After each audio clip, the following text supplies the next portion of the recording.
Starting. So we're recording. So Anne, first of all, we welcome Anne. Anne Sklar is here. Anne is amazing that she's coming now, and no pressure whatsoever, Okay. except a lot of pressure. But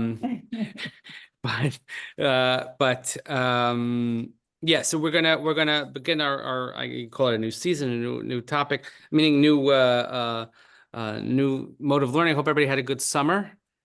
We did. It was nice. We got away, but everybody's miserable at the same time. So we're trying our best to put on our best faces amidst the ridiculous, horrible. Yeah, this is Anne and Aline. Aline, this is Aline. Anne. Aline? Yes. We only have people's names start with A, opposite each other. Okay, That's good. So, okay. and so we're just gonna try. We're gonna just try and muddle through because that's the best we could do is put on a good face. So I wanted to start. So we're doing Rabbi Sachs's Judaism, Life Changing Jews, but I always try to share something first. And this I thought was important. He has a chapter in the end of the book on happiness called Surviving Change. This time of year is a time of change. We change from vacation mode to school mode. And I mean, I'm well over 50 years old already, and I still function the calendar based on school. Like the year doesn't start in January. The year starts in September when school starts, or Labor Day. And when does the year end? The year ends in June when they get out of school. Like that's how my mentality is. And then when you have to switch from one mode to the other, and then by the way, at least this year we have like a very nice, generous cushion. Today is Rosh Chodesh Elul, so that means 1 month from today, and the Jewish calendar, 1 month from tomorrow. Tomorrow's the first day of Elul, Rosh Hashanah. Rosh Hashanah, yeah. So at least we have a nice, like the kids actually have school in September for the entire September, which doesn't ever happen, hardly ever, never. But they'll have no school in October. Okay, but at least they'll have they'll get something in. Fine. But there's a big change. We know a change in the weather, a change. So we're living through an age of change, one of the most dramatic and unpredictable in the history of the world. I don't know exactly when he wrote this, but you could really apply this anytime. Hardly a month passes without some breathtaking development in science or technology. The political landscape shifts and reconfigures with bewildering speed. Okay, you want to get into that? Well, not here. A new world order is in the making, and we don't know yet what it is. The best we could say is expect the unexpected. Some developments will be benign, others dislocating, but each will be a change, and change is painful. The question is, do we have the resources to deal with it? Maybe that's one functional word we could use this past year among many painful words, but a word of change. We thought, and there have been many great scholarly articles written about this, we thought certainly in the US that anti-Semitism was pretty much dead, was over. And then this year, it's like, wow, it's like worse than it ever was before. We thought like we finally made it. Okay, that's a mistake that we think, oh, we're okay. We're never okay. So those resources will not primarily be economic, political, scientific, or technological. They'll be psychological, even spiritual. Coping with change calls for a certain resilience of character. Transition is among the most unsettling things we can face. In one respect, it's harder than war. In war, we know or quickly learn what to anticipate. In ages of change, we confront uncertainty that can last a lifetime. How hard change is, I discovered in an unusual way. So he says, I was making a television documentary on the family, and my research led me to a unit for the treatment of stammering. One speech therapist I had heard about was convinced that families were important in helping children cure their impediment. If you ever had anybody that had a stammer or a stutter and how to overcome it, it's really fascinating. Her experience had led her to view that to cure dysfunctions, you had to look not only at the child, but also at the whole network of relationships within the family. If you wanted to cure the defect, you also had to renegotiate those relationships. Okay, we're getting a little bit like, okay, I feel like my mom's talking to me. Working with the parents, she had to find a way of making them realize the difficulty a child faced in breaking a habit. To do this, she made them undergo an experiment. First, she told the parents to visualize and describe the object that was most precious to them. Some chose family heirlooms, others their wedding rings. Then she told them to imagine they had just lost that object and to describe their feelings. They spoke of panic, anger, sadness. It was a kind of bereavement. Then she said, now you know what your child feels like if it loses its stammer. It was a moment of total bewilderment. Until that moment, the parents had assumed that the children wanted to be cured. All they needed to do was to learn how. So in our house, we like, come on, suck it up. Like, it doesn't work like that. After all, the children knew that they were suffering from a condition that made it hard for them to communicate, form relationships, and make friends. But, and this is what none of them had realized until then, the defect had become part of their personalities. They had learned to cope. Their stammer had become part of their self-image. So it was painful for them to change, even though they knew that it would be better for them if they did. We cling to the familiar even when we know it to be damaging or self-destructive. That's why addiction is so hard to cure. To change, we have to overcome fear. What affects individuals can apply to societies as a whole. It's not the results of change we need fear, but simply living through them. Nature has marvelous powers of recovery. I vividly remember the hurricane that swept through Southeast England in 1987.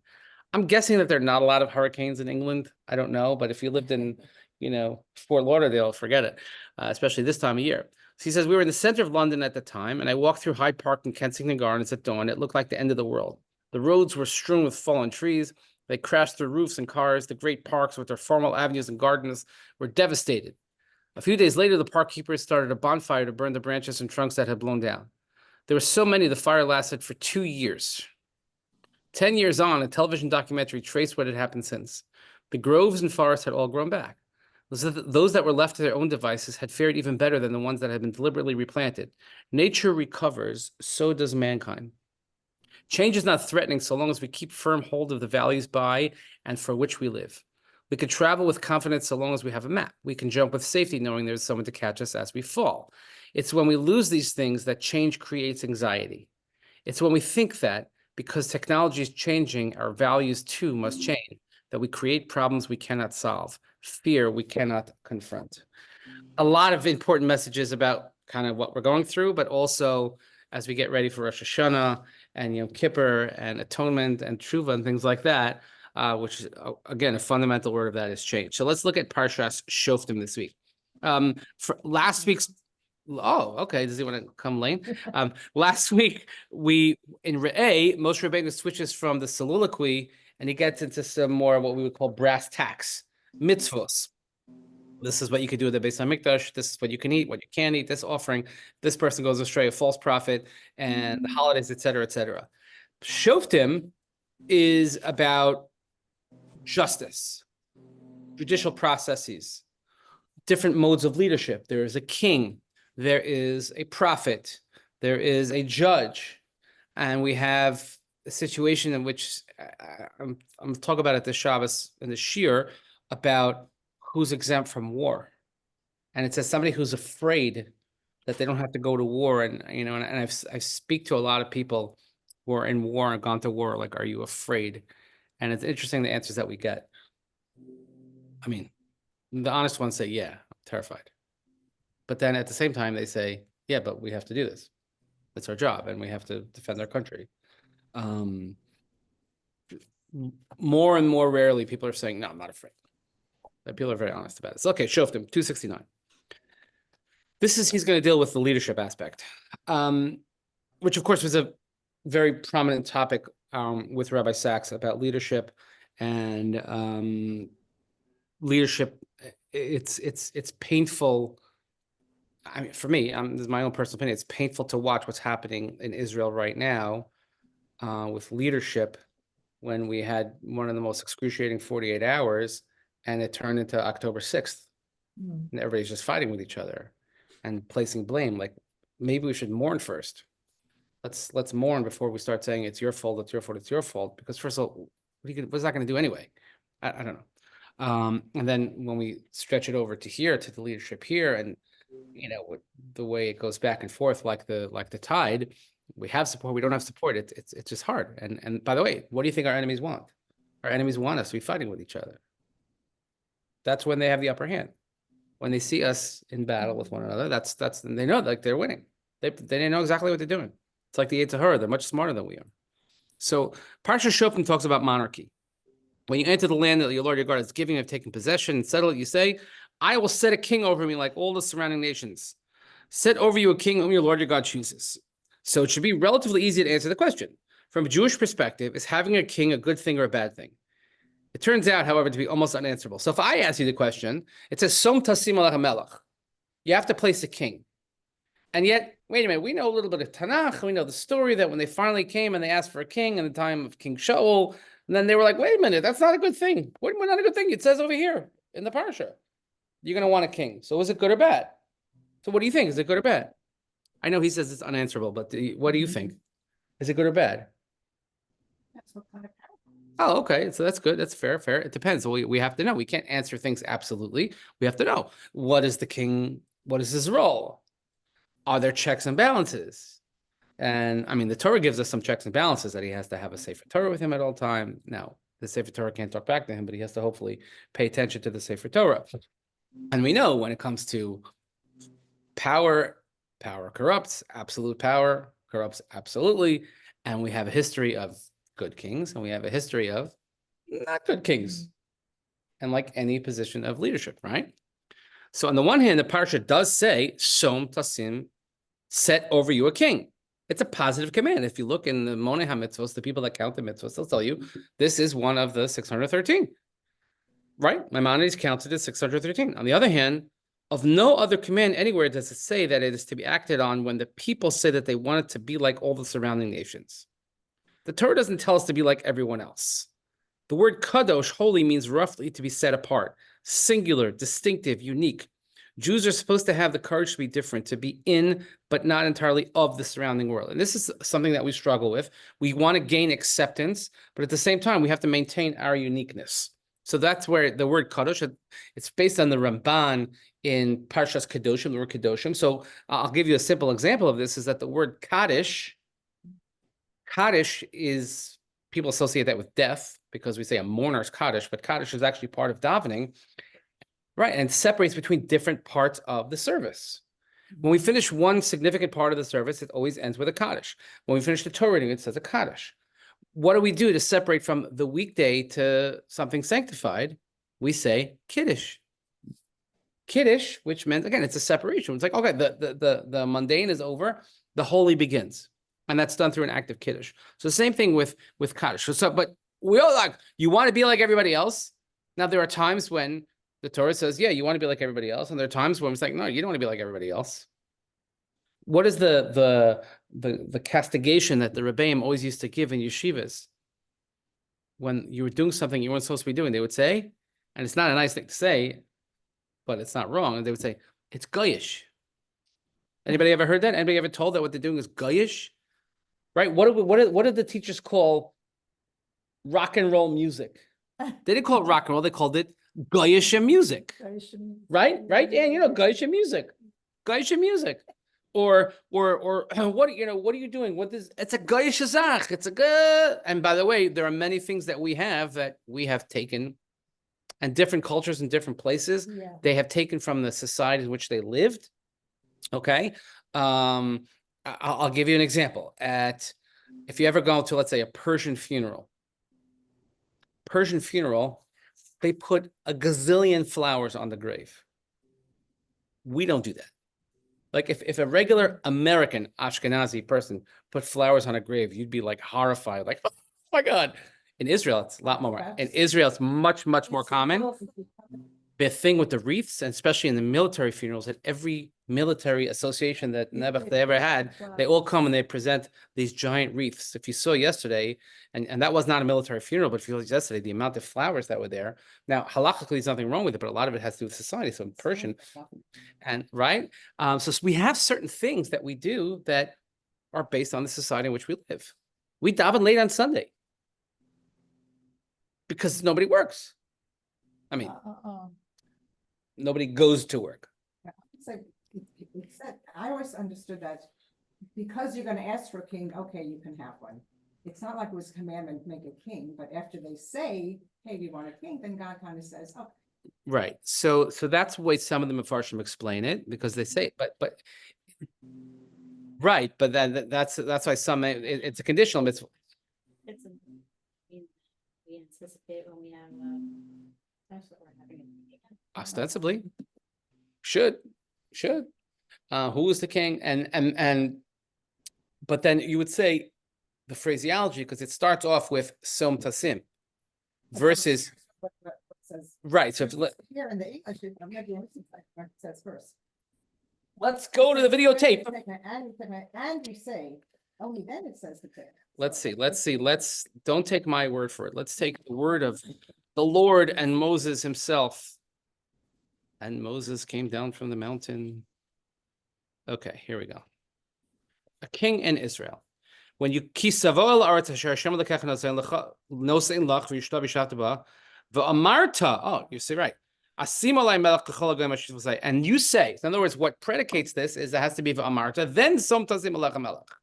Okay, so that's how many of them Mepharshim explain this, is that, oh, it's conditional on your desire. Then the question is, well, what happened in Sefer Shmuel when they asked for it? Then why were they held accountable? Oh, because a lot of reasons. And then he wasn't even from David. Okay. But yeah, there's different ways of looking at this. But sometimes even not every mitzvah is you have to do. Some mitzvahs are situational. All right, what's an example of a situational mitzvah? That you only have to do it if you find yourself in a certain circumstance. Not every mitzvah you have to do. A positive commandment. And you're No, talking- like any breakfast. But that's not a mitzvah. what- Brachas, she said brachas, bench, and gomel. That's not a mitzvah. A Torah commandment. Think of a Torah commandment. Okay, so let's right. Okay, that's so. But you could say that it. But that's if you that. In other words, is there a mitzvah that no matter where you are in the world that it's a positive commandment that you just could go your whole life without having to perform? That what? Anything for a couple. Yeah, but if you're a Kohen, you have to do it. I'm saying, let's say for every single person, is there a mitzvah? We call it a reshus or a mitzvah kiyumis, is that if I don't put myself in that situation, I'll never have to do it.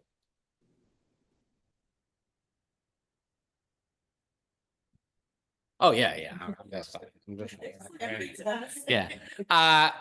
Mezuzah. Mezuzah is a positive commandment in the Torah.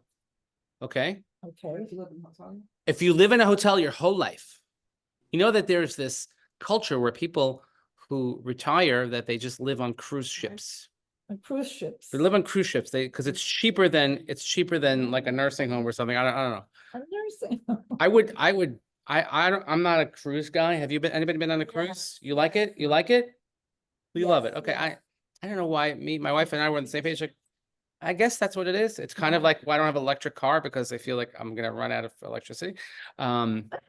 Until one day they force me to get one. But things like that. So it's something that's not for everyone. But if you lived on a cruise ship Right, and it's not your permanent residence, right. you never are obligated in the mitzvah of mezuzah. And you're never held accountable saying when you go to Shemaim, you say, how come you didn't put up a mezuzah? Well, if you have to be there for over 30 days. Okay, and it has to be your permanent, Buddy, that's been over 30 days. I mean, yeah, Did you? that's something. My goodness. So that's, I'm just saying, so you could put this in that category. So, but in other words, when do we have to have a king? If the people don't ask for it, it never triggers the obligation for the commandment. We do have things like that. Okay. Matters are made no clearer when we turn to famous episode. Okay, we're going to talk about the case of in the days of Shmuel, when they actually did ask for a king in the days of Shmuel Hanavi. By the way, he happens to be my favorite prophet, Samuel. You'll understand why. Samuel is upset. Not this Samuel, that Samuel. He thinks the people are rejecting him. Not so, says my God, the people are rejecting me. Yet Hashem does not command Samuel to resist the request. To the contrary, he says, in effect, tell them what monarchy will cost, what the people stand to lose. Then if they still want a king, give them a king. And by the way, what is it when we talk about, you mentioned Beis HaMikdash, what predates all that is what's going to bring about the Beis HaMikdash first? Mashiach. And what do we call Mashiach? Melech HaMashiach. Even if you're not Lubavitch. I'm just saying. So the ambivalence remains. If having a king is a good thing, why does Hashem say that it means that the people are rejecting him? If it's a bad thing, why does Hashem tell Shmuel to give the people what they want, even if it's not what God would wish them to want? Nor does the historical record resolve the issue. There were many bad kings in Jewish history. Of many, perhaps most, Tanakh says he did evil in the eyes of the God, but there were also good kings. David, who united the nation, Shlomo, who built a temple, Chizkiah, Yoshia, who led religious revivals. It would be easy to say that on the whole, monarchy was a bad thing because there were more bad kings than good ones. But one could equally argue that without David and Shlomo, Jewish history would never have risen to the heights. So, even within individual lives, the picture is fraught with ambivalence. David HaMelech. So if I ask you how to portray David HaMelech, now we would say a lot of great things, but also the Gemara and they don't mince words when it comes to criticizing. I mean, that's one of the I think one of the beautiful things about the Torah is the Torah will not hesitate to point out the flaws, the shortcomings, the foibles of the great figures in Tanakh because they makes them so much more relatable. Now, there are different schools of thought on this. We've discussed this in the past. There are some that will only teach our kids, for instance, that, Avram Avinu was a tzaddik and he only ate Chalav Yisrael, and his bekasha and his tzitzis swept the floor, and he davened 3 times a day with a minyan, and he only ate glatt kosher, and he only, he never looked at a woman in his whole life. Like, okay, but I live in the real world, and I don't think that we have to sugarcoat things. And yeah, we were great, but great people. Moshe Rabbeinu, the greatest Jew of all time, had family issues. He's separated from his wife. His kids were not following in his footsteps necessarily. I think that's much more relatable for us. And that's why we can aspire for greatness, because we know that we look for, we always say we look for progress, not perfection. Progress, not perfection. So, David is a military hero, political genius, religious poet without equal in history. But this is also the man who committed a grievous sin with another man's wife. Shlomo, the record, is even more checkered. Anyway, anytime you can see checkered spelled like that with a Q is always good. He was the man whose name was synonymous with wisdom, author of Shir Shirim, Mishlei, Koheles. At the same time, he was the king who broke all 3 of the Torah's caveats about monarchy. Mentioned, and again, that's in this parsha. That what? You can't have too many wives, too many horses, too much money. Shlomo, as the Gemara says in Sanhedrin, he thought that he could break all the rules and stay uncorrupted. But despite all his wisdom, he was wrong. Sometimes you know too much that you don't know anything, okay? Now, Shlomo Melech, again, that's Shlomo Melech, the wisest man of all time, and yet 3 basic mitzvahs which are found, and they're not complicated in the parsha. They're very straightforward. Lo yarba lo noshim, lo yarba lo susim, etc. So even stepping back and seeing matters on the basis of abstract principle, we have as close as Judaism comes to a contradiction. On the one hand, we have no king but you, as we say in Avinu Malkeinu. On the other hand, the closing sentence in the book of Shoftim reads, in those days there was no king in Israel. Everyone did what was right in his own eyes. In short, without monarchy, anarchy. So do we need a king or we don't need a king? Mhm. King has great benefits, but without a king, there are also benefits, but also problems. So in answer to the question, is having a king a good thing or a bad one? The answer is an unequivocal yes and no. I mean, if there ever was a Jewish answer, there you have it. All the time when people ask me questions, the first thing I say is some say yes, some say no. That's the typical Jewish answer to a question. So, as we would expect, the great commentators run the entire spectrum of interpretation. The Rambam, having a king was a good thing and a positive commandment. Ibn Ezra, it was a permission, right? Not an obligation. Barbanel, it was a concession to human weakness. Rabbeinu Bachya, it was its own punishment. So then why is the Torah so ambivalent about the central element of its political program with an E at the end? The simplest answer was given by the outsider who saw most clearly that the Hebrew Bible was the world's first tutorial on freedom. Lord Acton, okay, and he says it's essays on the history of liberty. I haven't read a lot of Lord Acton, I'll be honest with you, but he's the man who wrote, thus the example of the Hebrew nation laid down the parallel lines on which all freedom has been won. The principle that all political authorities must be tested and reformed according to a code which was not made by man. But he's also the originator of the classic statement, all power tends to corrupt and absolute power corrupts. Absolutely. That's the only Lord Acton that I've read because they made us read it in school. So almost without exception, almost without exception, history has been about what Hobbes described, that's like Locke and Hobbes, not Calvin and Hobbes, as a general inclination of all mankind, a perpetual and restless desire of power after power that ceaseth only in death. Power is dangerous, it corrupts, it also diminishes. If I have power over you, then I stand as a limit to your freedom. I can force you to do what you don't want to do, or as the Athenians said to the millions, the strong do what they want, and the weak suffer what they must. Now, you can apply this to any societal structure you want today.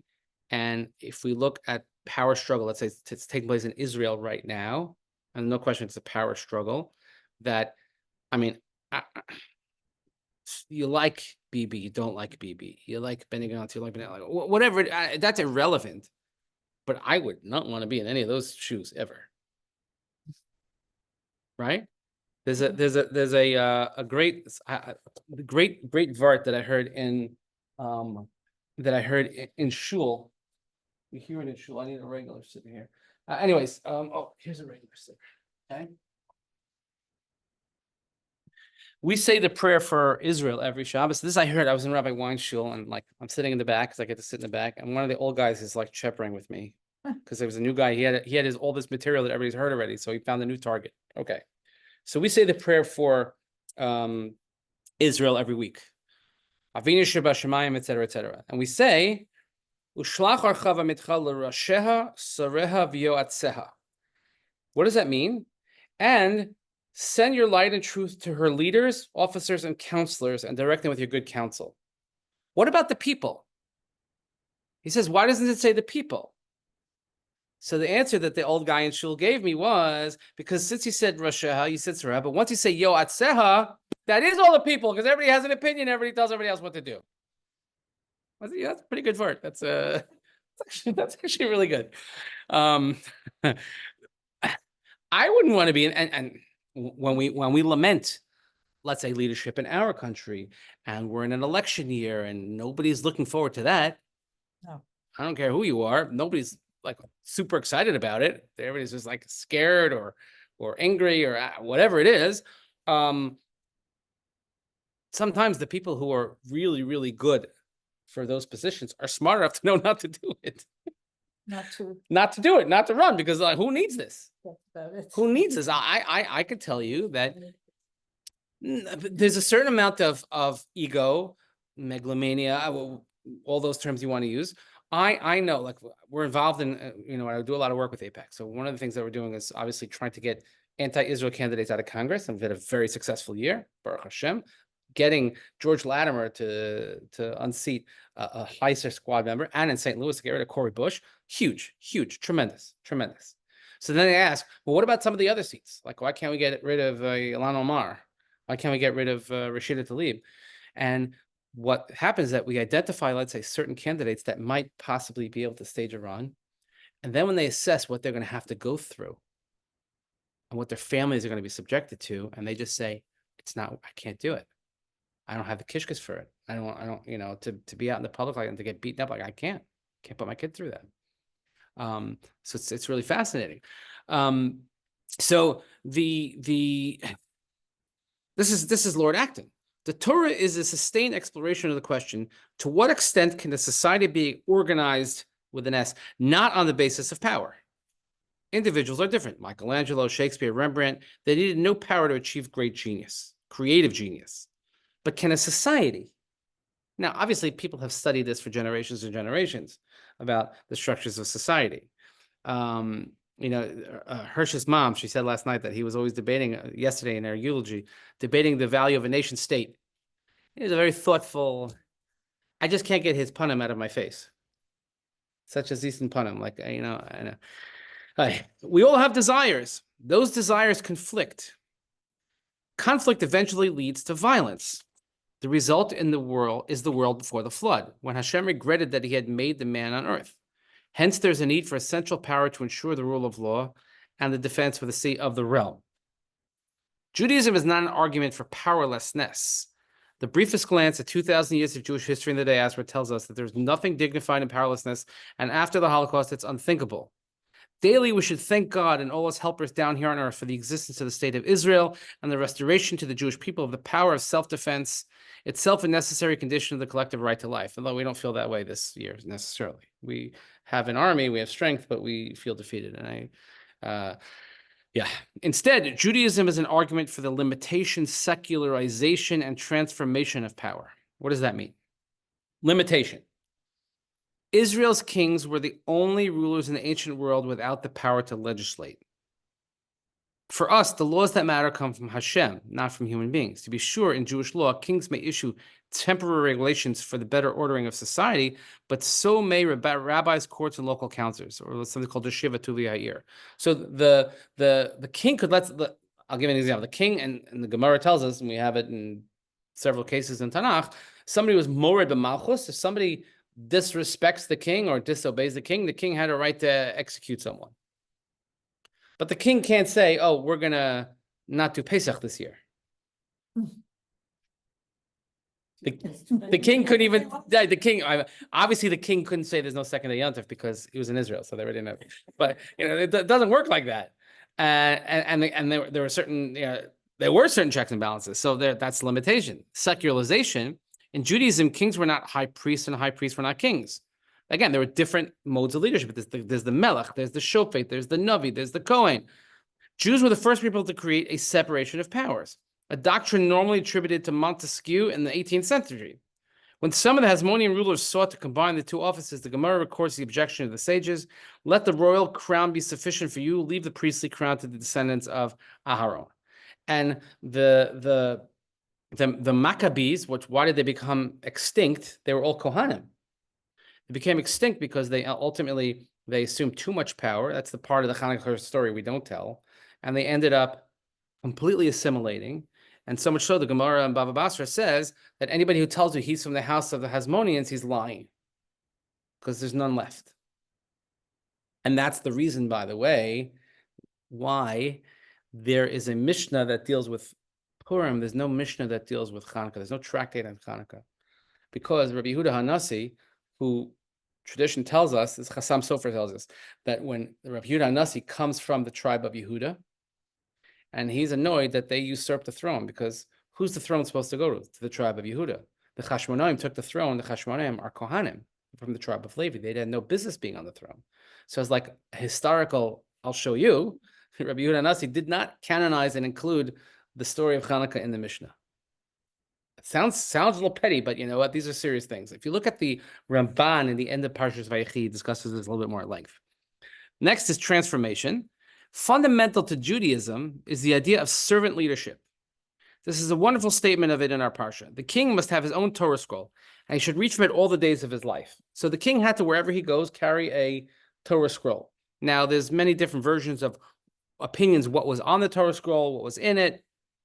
So he couldn't not considering himself superior to his kinfolk or straying from the commandments of the right or the left. Humility is the essence of royalty, because to lead is to serve. But the idea is they had to have a Torah scroll, because you have to know, who do you really answer to? That's one of the reasons why when you have a mezuzah on your house, you realize that people say it's for protection. It's not really for protection. It's to remind yourself that wherever you go, Hashem is there. Why do I wear a kippah? The Yiddish word for it is yarmulka, which is a contraction of an Aramaic words of Yorei Malka, fear of God. You put this on, there's always somebody, right? You should be behaving, if you're wearing a kippah, you should be behaving differently when you're wearing a kippah than when you're not. Okay? Mhm. When I'm in the street and I'm wearing a kippah, I'm conscious of it. And I say, you know what? People are going to look at you a certain way, especially now. And by the way, I've thought twice about going to certain places wearing a kippah, because just out of fear, which is something we haven't experienced in a long time, but that's the reality. So failure to remember this caused what in retrospect can be seen as the single most disastrous political decision in Jewish history. After the death of Shlomo HaMelech, the people came to Rehoboam, his son, asking him to lighten the load that Solomon's projects had imposed on the people. The king asked his father's advisors what he should do. They told him to accede to the request. If today you will be a servant to these people and serve them and give them a favorable answer, they will always be your servants. Note the threefold appearance of the word serve in this verse. Rehoboam ignored their advice, the kingdom split, and the nation never fully recovered. The radical nature of this transformation can be seen by recalling the two great architectural symbols of the world's first empires. The Mesopotamians built ziggurats, and the Egyptians built pyramids. Both are monumental statements in stone of a hierarchical society, broad at the base, narrow at the top. The people are there to support the leader. The great Jewish symbol, the menorah, inverts the triangle. It is broad at the top, narrow at the base. The leader is there to support the people. I think it's such a beautiful image, it's so obvious, but we never really think about it. And of course, in the brilliance of Rabbi Sachs, he puts it into writing, right? The leader is not there to be served by the people. It's the other way around. In contemporary terms, Jim Collins, in his book From Good to Great, I have to have her added to the list, tells us on the basis of extensive research that the great organizations are those with what he calls level 5 leaders. People who are personally modest, but fiercely ambitious for the team. They seek not their own success, but the success of those they lead. and it was a known thing that Rabbi Sachs, one of his great quotes, I don't know if he doesn't have it here, is that what makes a great leader is someone who creates other leaders. Create other leaders. This is counterintuitive. We think of leaders as people hungry for power. Many are, but power corrupts. That's why the most political careers end in failure. Even Shlomo's wisdom couldn't save him from temptation. So here's the life-changing idea. To lead is to serve. The greater your success, the harder you have to work to remember that you are there to serve others. They are not there to serve you. I'll tell you this, is that I often, when I coach younger rabbis, which I try to do as much of as I can, and sometimes I coach them right out of the profession because they have no business being there. But when I coach them, I always say that just remember that you're in a service industry. To put it in a contemporary term, you're in a service industry, okay? And this is what your job entails, and that's why you chose it. You don't. If you went into it for your glory, then you have to have your head checked, okay? A lot of well-intending, let's say, yeshiva students, they think, oh, I'm gonna go into the rabbinate and I'll be famous and I'll talk to people and I have so much time to learn. I'm like you're gonna have no time to learn, and you're gonna be dealing with stuff that you never dreamed of, and that also you're not equipped to deal with.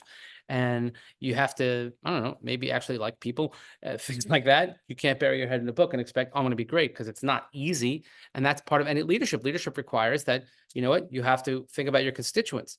Now, you can't drag people along. You lead and hopefully they'll follow. But at the same time, you have to serve at the same time. You have to serve the people that you lead. So this is a very, very important lesson. That's what Parsha Shoftim deals with, this dynamic of different, it's like four heads of leadership, because you can't have one single sole proprietary entity that's going to be the leader, because then if that falls apart, everything's going to fall apart, or everybody under it's going to fall apart. So we have different ways of, it's like we have the executive, the legislative, and the judicial branch. This is also good, in theory, it's a very good model, and I think it still works.